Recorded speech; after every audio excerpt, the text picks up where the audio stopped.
Hello friends, आज हम एक नए टॉपिक पे चर्चा करने जा रहे हैं और आज से हम प्राचीन भारत के इतिहास से संबंधित जो महत्वपूर्ण क्वेश्चन होंगे उन पे चर्चा करेंगे।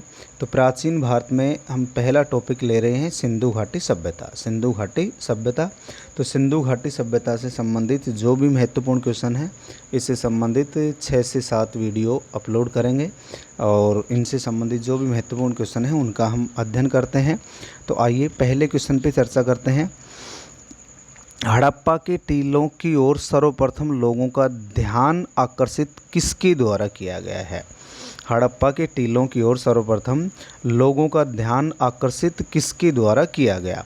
ऑप्शन में है John Burton, William Burton, John Burton और विलियम बर्टन। यदि हम इन दोनों की बात करें तो इन्होंने तो 1856 में, इन दोनों ने 1856 में लाहौर से कराची तक, लाहौर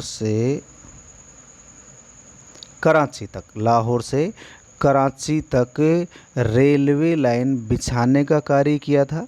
इनके द्वारा लाहौर से कराची तक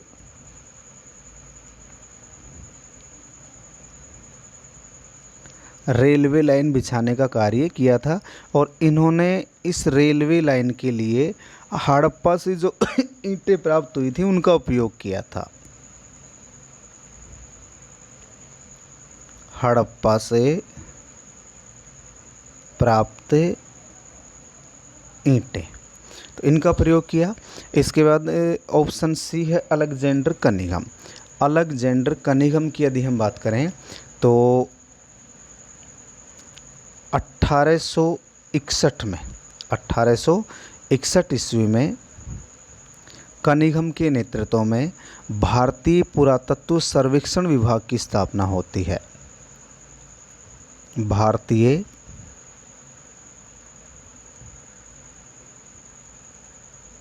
पुरातत्व सर्वेक्षण विभाग, भारतीय पुरातत्व सर्वेक्षण विभाग की स्थापना 1861 में किसके नेतृत्व में होती है? अलेक्जेंडर कनिंघम के नेतृत्व में। अगर हम कनिंघम की बात करें, कनिंघम ही प्रथम महानिदेशक बने।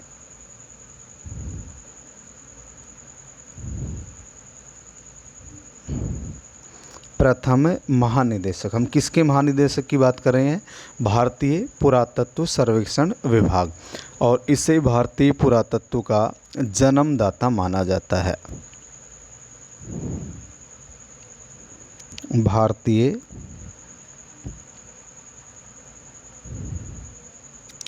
पुरातत्व का जन्मदाता, भारतीय पुरातत्व का जन्मदाता किसको माना जाता है? अलेक्जेंडर कनिंघम को। और 1902 में जॉन मार्शल के द्वारा पुरातत्व विभाग का पुनर्गठन किया गया था। जॉन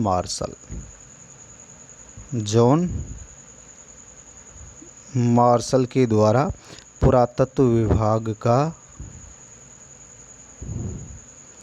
पुनर्गठन किया गया था। तो इसका सही जवाब होगा चार्ल्स मैनसन।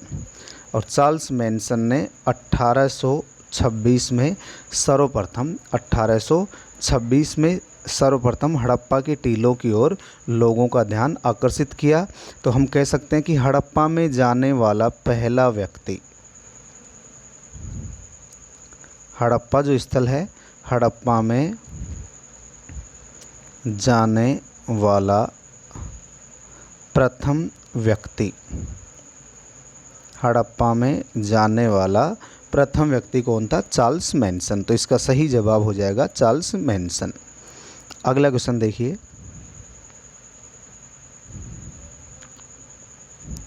अगला क्वेश्चन है 1921 में, 1921 ईस्वी में भारतीय पुरातत्व सर्वेक्षण विभाग के महानिदेशक कौन थे? 21 की बात चल रही है, तो 1921 में भारतीय पुरातत्व सर्वेक्षण विभाग के महानिदेशक कौन थे? Sir John Marshall, Mortimer Wheeler, Rai Bahadur Daya Ram Sahni और गार्डन चाइल्ड। तो इस समय यानी 1921 में 1921 की यदि हम बात करें तो 1921 में भारतीय पुरातत्व सर्वेक्षण विभाग के महानिदेशक कौन हुआ करते थे? Sir John martial. कौन होते थे? Sir John martial. और इस सर जॉन मार्शल के निर्देशन में ही, इसी के निर्देशन में राय बहादुर दयाराम साहनी ने 1921 में पंजाब के जो मोंटगोमरी प्रांत में स्थित है हड़प्पा का अन्वेषण किया गया था। किसके द्वारा? राय बहादुर दयाराम साहनी के द्वारा अन्वेषण किया गया था। तो इसका सही जवाब हो जाएगा ऑप्शन ए।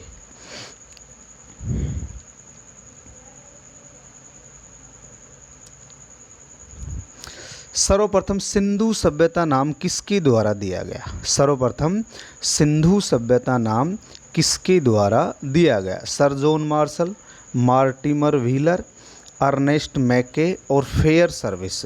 हमारे सामने ऑप्शन है sir John Marshall, Mortimer Wheeler, Ernest Mackay और फेयर सर्विस। तो अगर हम इनको क्रम से देखें तो उत्तर तो इसका सही होगा सर जॉन मार्शल 1924 में। सर्वप्रथम सिंधु सभ्यता नाम किसने दिया था? सर जॉन मार्शल ने। इसके बाद ऑप्शन बी है मार्टिमर व्हीलर। ऑप्शन बी में है मार्टिमर व्हीलर। इसने भी सभ्यता को सिंधु सभ्यता नाम दिया था, लेकिन सबसे पहले पूछा गया तो सबसे पहले तो कौन आएगा? Sir John martial. इसने भी इस सभ्यता को नाम क्या दिया है? सिंधु सभ्यता। इसके बाद ऑप्शन है अर्नेस्ट मैके। इसके बाद ऑप्शन है अर्नेस्ट मैके। इन्होंने सिंधु सभ्यता का जो काल है वो 2800 से 2500 ईसा पूर्व बताया है। अर्नेस्ट मैके की बात करें 2800 से 2500 बीसी। अर्नेस्ट मैके ने सिंधु सभ्यता का जो काल है वो काल क्या बताया है? 2800 से 2500 बीसी। इसके बाद एक नाम आता है फेयर सर्विस। एक नाम आता है फेयर सर्विस। फेयर सर्विस की यदि हम बात करें, इसने सिंधु सभ्यता का काल बताया है 2000 से 1500 बीसी। 2000 से 1500 बीसी। तो इसका सही जवाब हो जाएगा sir John martial. Sir John martial और मार्टिमर व्हीलर ने भी इसे क्या नाम दिया है? सिंधु सभ्यता नाम दिया है।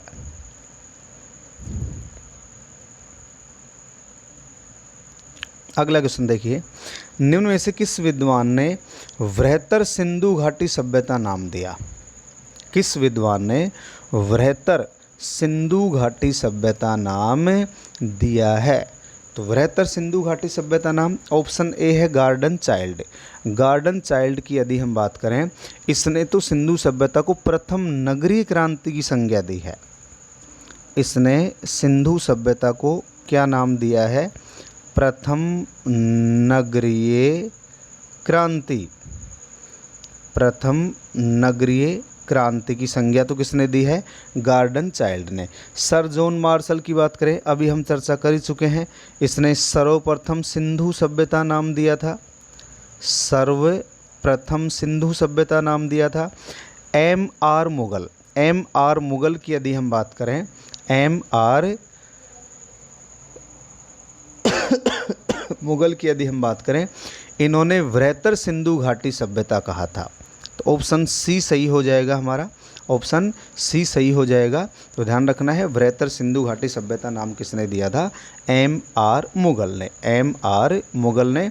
और ये जो M.R. मुगल हैं, इनकी पुस्तक की यदि हम बात करें, इनकी जो पुस्तक है वो है अर्ली हड़प्पन कल्चर।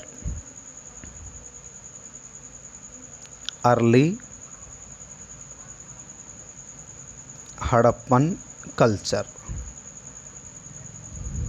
ये इनकी किताब का नाम है। तो ऑप्शन सी सही हो जाएगा। अगला क्वेश्चन देखिए, द अर्बन रिवॉल्यूशन पुस्तक में किस विद्वान ने सिंधु सभ्यता को प्रथम नगरीय क्रांति कहा है? अभी हम इसकी चर्चा कर चुके हैं। प्रथम नगरीय क्रांति। यानी पुस्तक का नाम है द अर्बन रिवॉल्यूशन। पुस्तक में किस विद्वान ने सिंधु सभ्यता को प्रथम नगरीय क्रांति कहा है? प्रथम नगरीय क्रांति, तो इसका सही जवाब हो जाएगा गार्डन चाइल्ड। गार्डन चाइल्ड ने सिंधु घाटी सभ्यता को प्रथम नगरीय क्रांति की संज्ञा दी है। जैसे सिंधु सभ्यता की यदि हम बात करें, इसे कांस्य युगीन सभ्यता भी कहा जाता है। किस नाम से भी जाना जाता है? कांस्य युगीन सभ्यता भी कहा जाता है। इसे प्रथम नगरीय सभ्यता भी कहा जाता है। नगरीय सभ्यता भी कहा जाता है। इसे हड़प्पा सभ्यता भी कहा जाता है। हड़प्पा सभ्यता, क्योंकि सबसे पहले हड़प्पा की खोज की गई थी 1921 में, और इसीलिए हड़प्पा सभ्यता भी कहा जाता है। और सिंधु घाटी सभ्यता को हड़प्पा सभ्यता के साथ साथ सरस्वती सभ्यता भी कहा जाता है। किस नाम से भी जाना जाता है? सरस्वती सभ्यता के नाम से भी जाना जाता है, क्योंकि वर्तमान में सरस्वती नदी के किनारे इसका सर्वाधिक संकेंद्रण यानी सर्वाधिक जो स्थल हैं वर्तमान में, वो सरस्वती घाटी या जिसे हम घग्गर हकरा नदी के नाम से भी जानते हैं।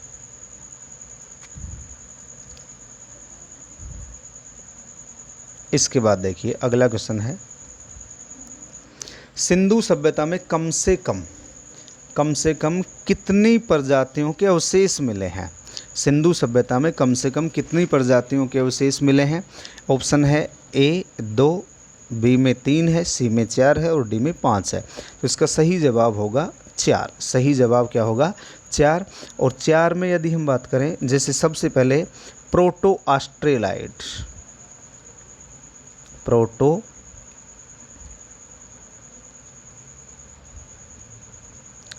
ऑस्ट्रेलाइड, एक है भूमध्य सागरीय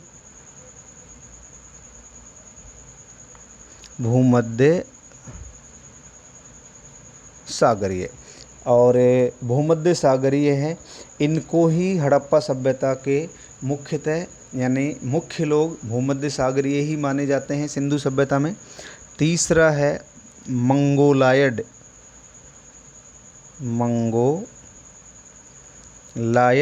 और चौथा है अल्पाइन। चौथा कौन सा है? अल्पाइन। तो 4 प्रजातियों के अवशेष कम से कम यहाँ से हमें मिले हैं।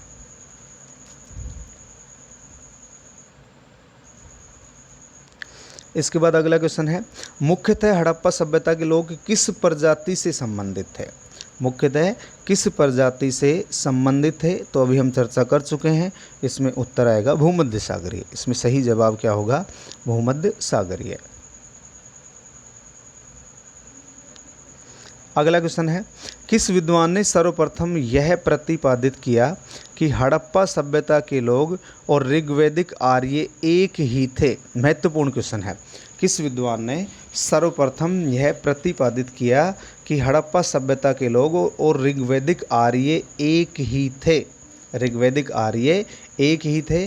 तो ये मत प्रतिपादित करता है बीबी लाल। ये मत तो किसने प्रतिपादित किया है? बीबी लाल ने। तो सही जवाब तो हो जाएगा डी। सी ऑप्शन में है राखलदास बनर्जी। राखलदास बनर्जी ने सिंधु सभ्यता के जो निर्माता हैं वो किसको बताया है? द्रविड़ को बताया है। किसको बताया है? राखलदास बनर्जी ने द्रविड़ को। और ऑप्शन बी है डॉक्टर लक्ष्मण स्वरूप। इसने भी आर्य बताया है। इसने क्या बताया है? आर्य। यानी सिंधु सभ्यता के निर्माता आर्य थे। इसका समर्थन कौन करता है? डॉक्टर लक्ष्मण स्वरूप। और गार्डन चाइल्ड की बात करें, अगर हम गार्डन चाइल्ड की बात करें, गार्डन चाइल्ड ने सिंधु सभ्यता के निर्माता सुमेरियन लोगों को बताया है। सुमेरियन यानी मेसोपोटामिया।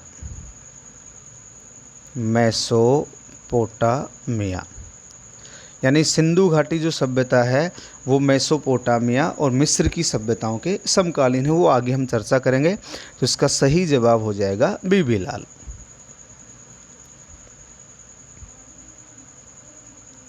अगला क्वेश्चन देखिए, किसके अनुसार सिंधु सभ्यता का निर्माण ग्रामीण संस्कृति से हुआ है? किसके अनुसार सिंधु सभ्यता का निर्माण ग्रामीण संस्कृति से हुआ है? तो ऑप्शन ए है अमलानंद घोष। अमलानंद घोष के अनुसार तो सिंधु सभ्यता का जो निर्माण है वो सोथी संस्कृति से हुआ है, सोथी संस्कृति से। अमलानंद घोष के अनुसार सिंधु सभ्यता का निर्माण सोथी संस्कृति से हुआ है। धर्मपाल अग्रवाल इसका भी यही मत है। अमलानंद घोष और धर्मपाल अग्रवाल ने डीपी अग्रवाल के अनुसार सोथी संस्कृति से सिंधु सभ्यता का निर्माण हुआ है। रोमिला थापर की यदि हम बात करें, इसके अनुसार आएगा ग्रामीण संस्कृति, रोमिला थापर, तो इसका सही जवाब हो जाएगा सी। और मार्टिमर व्हीलर की यदि हम बात करें, इसके अनुसार भी सिंधु सभ्यता के निर्माता कौन थे? सुमेरियन थे। सुमेरियन यानी मेसोपोटामिया के लोग, तो इसका सही जवाब हो जाएगा सी।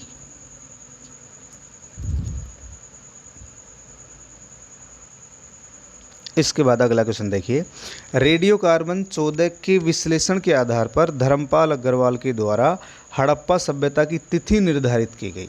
रेडियो कार्बन पद्धति के अनुसार, यानी ये एक वैज्ञानिक पद्धति होती है, इसके विश्लेषण के आधार पर डीपी अग्रवाल के द्वारा हड़प्पा सभ्यता की तिथि निर्धारित की गई है। तो इसका सही जवाब होगा 2300 से 1750। ध्यान रखना है, यानी इसे ही मुख्य रूप से सर्वाधिक मान्यता प्राप्त है।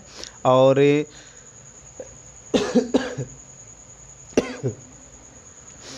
ये जो सी कार्बन 14 पद्धति है, ये किसके द्वारा? 1949 में।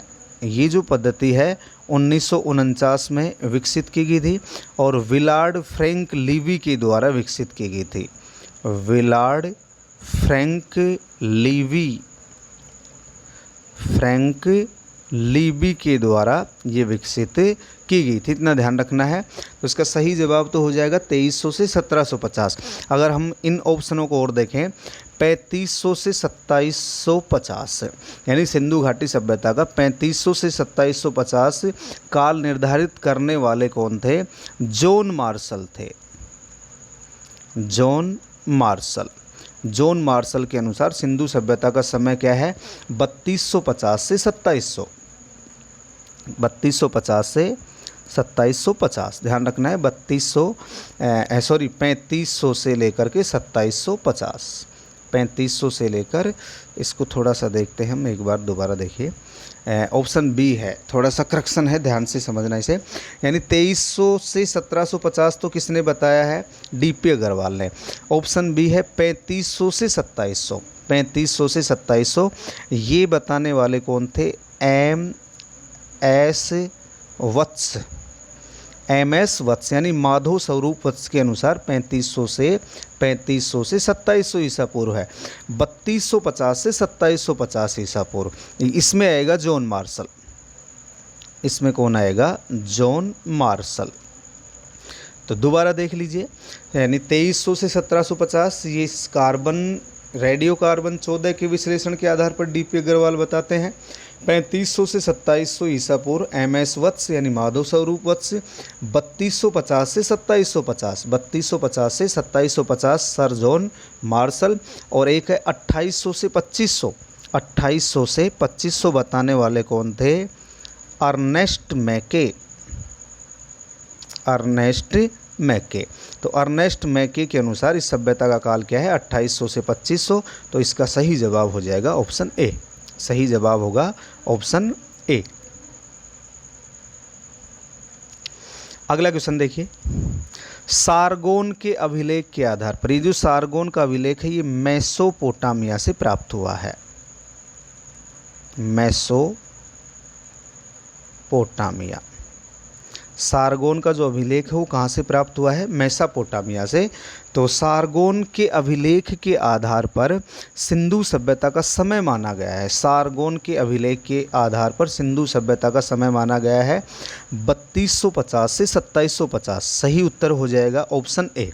तो 3250 से लेकर 2750 ही कौन मानता है? John Marshall. जॉन मार्शल ने भी सिंधु सभ्यता का काल यही निर्धारित किया है। जॉन मार्शल के द्वारा भी सिंधु सभ्यता का काल यही निर्धारित किया गया।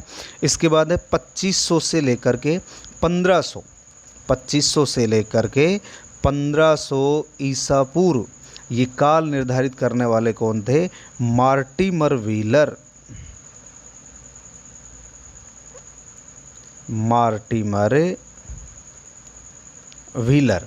तो मार्टिमर व्हीलर के अनुसार सिंधु सभ्यता का समय क्या है? 2500 से लेकर के 1500। इसके बाद ऑप्शन सी है 2800 से 2000, 2800 से 2000। ये मत देने वाले कौन हैं? झा और श्रीमाली, झा और श्रीमाली। झा और श्रीमाली के अनुसार इसका काल निर्धारित क्या है? 2800 से 2000।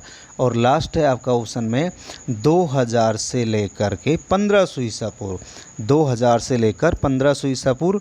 इस मत का समर्थन यानी ये काल निर्धारित किसने किया है? फेयर सर्विस ने,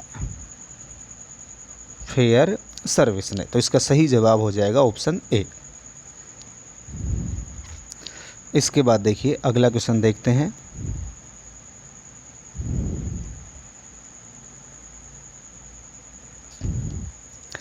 सिंधु सभ्यता के स्थलों का सर्वाधिक विस्तार या संकेंद्रण किस नदी क्षेत्र में स्थित है?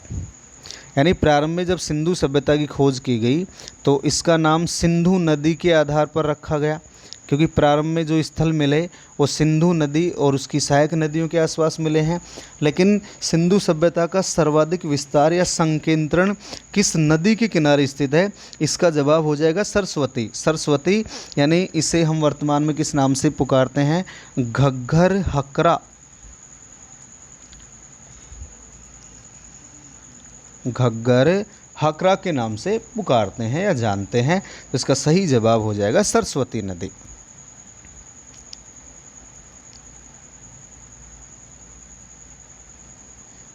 अगला क्वेश्चन देखिए, निम्न में से कौन सा कथन सत्य नहीं है? कौन सा कथन सत्य नहीं है?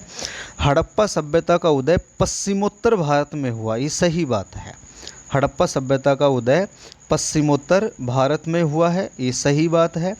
विकसित हड़प्पा सभ्यता का मूल केंद्र सिंध और पंजाब में स्थित था। विकसित हड़प्पा सभ्यता का जो मूल केंद्र है वो कहाँ स्थित है? सिंध और पंजाब में। हड़प्पा सभ्यता का कुल क्षेत्रफल 12,99,600 वर्ग किलोमीटर है। तो कुल क्षेत्रफल कितना है? 12,99,600 वर्ग किलोमीटर। तो लगभग में हम कह सकते हैं कितना है? 13 लाख वर्ग किलोमीटर। ये बात भी सही है। और हड़प्पा सभ्यता की आकृति पतंगाकार है, पतंगाकार नहीं है। हड़प्पा सभ्यता की आकृति कैसी है? त्रिभुजाकार। हड़प्पा सभ्यता की आकृति कैसी है? त्रिभुजाकार। तो ऑप्शन डी सही हो जाएगा। उत्तर क्या सही हो जाएगा? डी। अगर हम सिंधु घाटी सभ्यता की बात करें, इसका उत्तर से दक्षिण, उत्तर से दक्षिण यदि हम बात करें तो इसकी जो लंबाई है वो 1400 किलोमीटर है, उत्तर से दक्षिण। और पूर्व से पश्चिम, पूर्व से पश्चिम चौड़ाई कितनी है? 1600 किलोमीटर। उत्तर से दक्षिण लंबाई कितनी है इसकी? 1400 किलोमीटर। और पूर्व से पश्चिम चौड़ाई कितनी है? 1600। तो इसका सही जवाब हो जाएगा डी।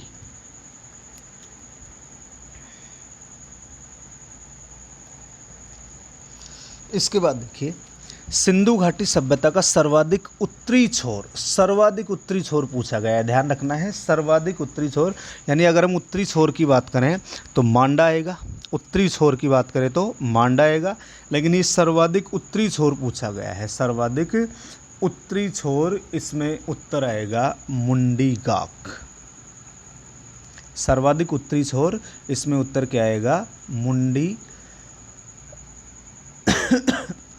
मुंडीगाक और सुरतगोई, ये जो दो स्थल हैं इस सर्वाधिक उत्तरी छोर में स्थित हैं। लेकिन इन दोनों में भी यदि हम बात करें, इन दोनों में भी सर्वाधिक की बात करें तो ये सर्वाधिक का मतलब क्या हुआ?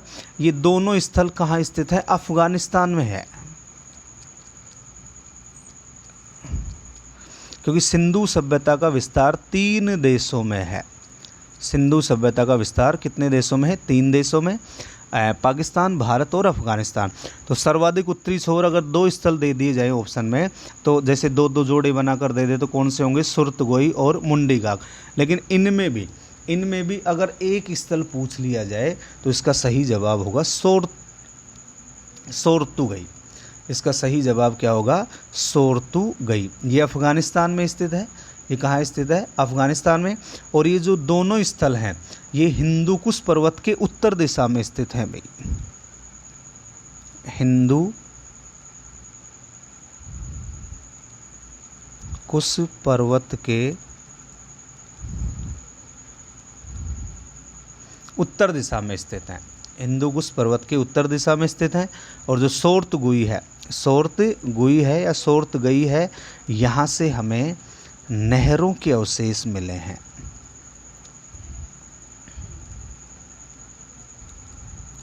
यहाँ से किसके अवशेष मिलते हैं, नहरों के। तो इसका सही जवाब हो जाएगा सोरतुगई।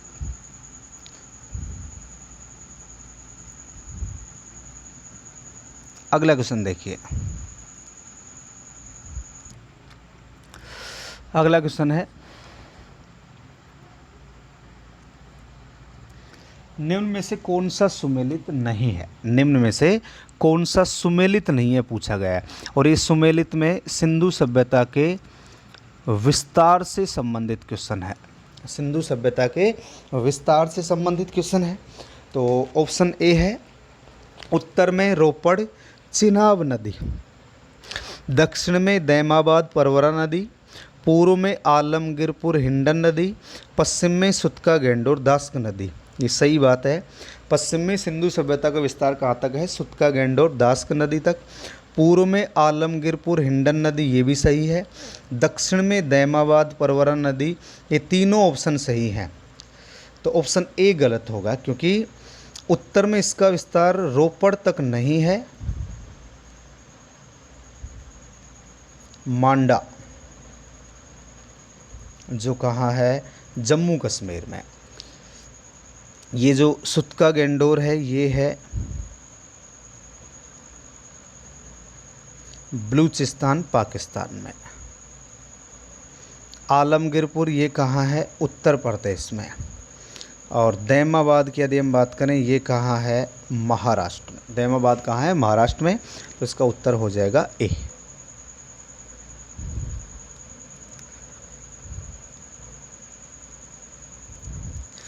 अगला क्वेश्चन देखिए।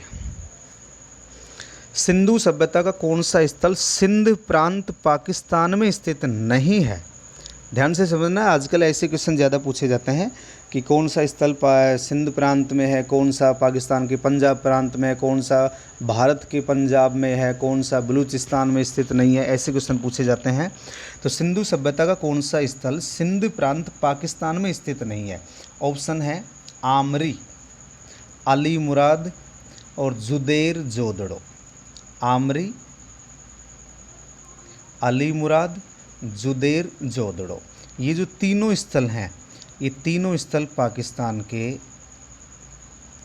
सिंध प्रांत में है। पाकिस्तान के सिंध प्रांत में है। अगर यदि हम और बात करें इनके अलावा और कौन से स्थल हैं जो सिंध प्रांत में है,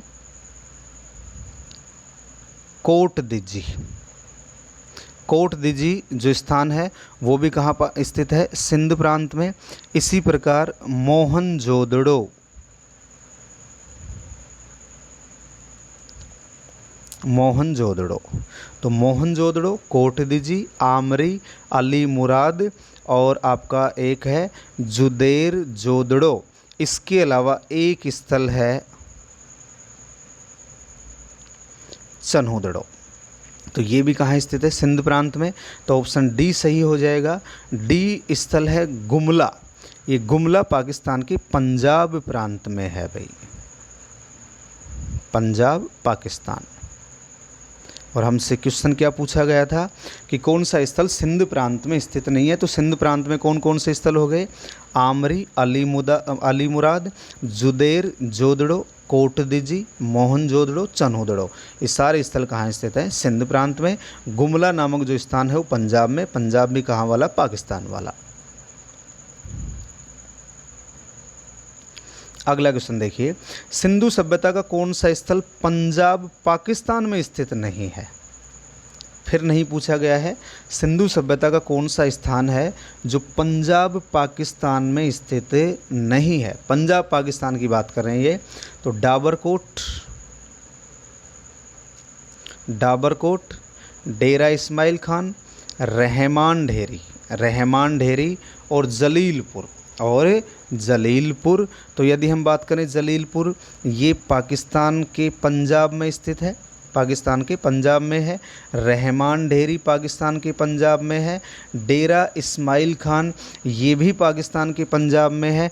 डाबरकोट की यदि हम बात करें, ये बलूचिस्तान में स्थित है।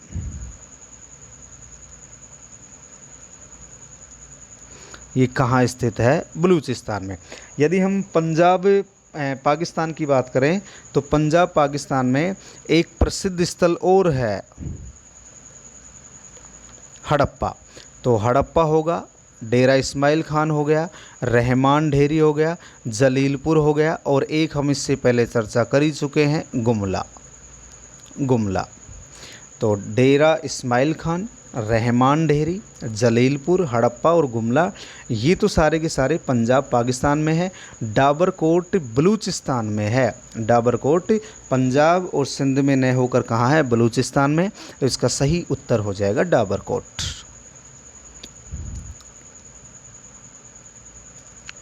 अगला क्वेश्चन देखिए, सिंधु सभ्यता के कौन से स्थल बलूचिस्तान पाकिस्तान में स्थित नहीं है? सिंधु सभ्यता के कौन से स्थल बलूचिस्तान पाकिस्तान में स्थित नहीं है? तो इस क्वेश्चन को भी ध्यान से समझना है। क्वेटा और कुल्ली ये दोनों बलूचिस्तान में है। राना गुंडई और मेहरगढ़ वाला ध्यान रखना है, ये भी बलूचिस्तान में है। और डाबरकोट और बालाकोट ये जो 6 स्थल हैं, ये तो कहाँ स्थित हैं? बलूचिस्तान में। ये तो कहाँ स्थित हैं? बलूचिस्तान में। और ऑप्शन ए में 2 स्थल दे रखे हैं, संघोल और रूपनगर। ये दोनों पंजाब भारत में हैं। ये दोनों पंजाब भारत में है। तो ध्यान से समझना है, क्वेटा घाटी कुल्ली, राना गुंडई मेहरगढ़, डाबरकोट और बालाकोट ये बलूचिस्तान में है। संघोल और रूपनगर ये दोनों पंजाब भारत में स्थित हैं। तो इसका सही जवाब हो जाएगा ऑप्शन ए। इसका नया क्वेश्चन है, सोत का कोह है, एक शब्द है सोत का कोह है, और सोत का कोह के साथ साथ एक स्थल और है सुत का गैंडोर। ये दोनों नाम एक जैसे हैं, याद हो जाएंगे। सुत का गैंडोर ये पश्चिमी स्थल है सिंधु सभ्यता का। तो सोत का कोह नामक स्थान स्थित है बलूचिस्तान में। इसका सही जवाब क्या हो जाएगा?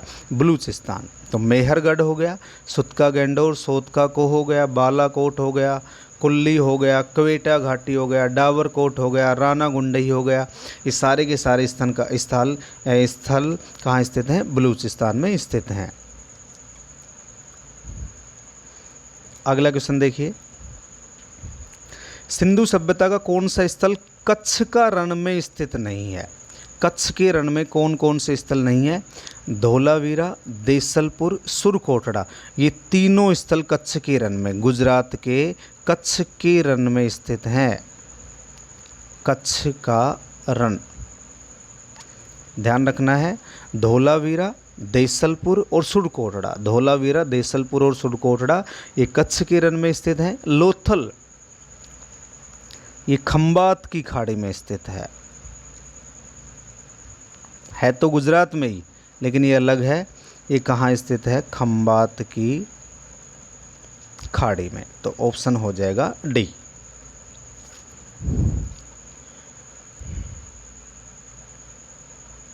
इसके बाद देखिए, सिंधु सभ्यता का कौन सा स्थल गुजरात के काठियावाड़ में स्थित नहीं है? सिंधु सभ्यता का कौन सा स्थल है जो गुजरात के काठियावाड़ में स्थित नहीं है? ऑप्शन ए है रंगपुर, 2 है रोजदी, 3 है भगतराव और 4 है हुलास। तो रंगपुर, रोजदी भगतराव, रंगपुर, रोजदी और भगतराव। इसके साथ साथ यदि हम बात करें लोथल, और एक स्थल की ओर हम बात करें प्रभास पाटन या प्रभास पतन। ये सारे स्थल तो कहाँ स्थित है? काठियावाड़ में। हुलास ये गुजरात में नहीं है, ये गुजरात में नहीं है, ये पश्चिमी उत्तर प्रदेश में है, पश्चिमी उत्तर प्रदेश। तो पश्चिमी उत्तर प्रदेश में हुलास नामक स्थान स्थित है। एक तो कौन सा स्थान है? हुलास। एक है आलमगीरपुर, अभी हम चर्चा कर चुके हैं जिसकी, आलमगीरपुर, हुलास, और एक है बड़ा गांव, बड़ा गांव। ये स्थल कहाँ स्थित है? आपके पश्चिमी उत्तर प्रदेश में। तो ऑप्शन हो जाएगा डी।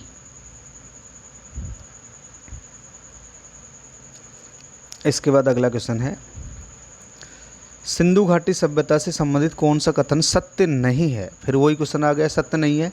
1856 ईस्वी में कनिंघम ने हड़प्पा का दूसरी बार सर्वे किया था, तो इसने पहली बार सर्वे किया है 1853 में। ध्यान रखना है, कनिंघम ने पहली बार हड़प्पा का सर्वे 1853 में किया, दूसरी बार 1856 में। अलेक्जेंडर कनिंघम को भारतीय पुरातत्व विभाग का जन्मदाता अभी हम चर्चा कर चुके हैं। 1861 में इनके नेतृत्व में भारतीय पुरातत्व विभाग की स्थापना होती है। यह विश्व की सबसे बड़ी सभ्यता है, सही बात है। ये चीन की सभ्यता के समकालीन है, ये गलत बात है। ये जो सभ्यता है मिस्र और मेसोपोटामिया, मिस्र और मेसोपोटामिया। तो ऑप्शन हो जाएगा डी। तो दोस्तों आज की वीडियो में इतना ही। आपको इन क्वेश्चनों का लेवल कैसा लगा, और यदि आपको क्वेश्चन पसंद आते हैं, क्वेश्चनों का लेवल अच्छा है, आपको समझ में आता है, तो अपने दोस्तों के पास वीडियो को अधिक से अधिक शेयर करें।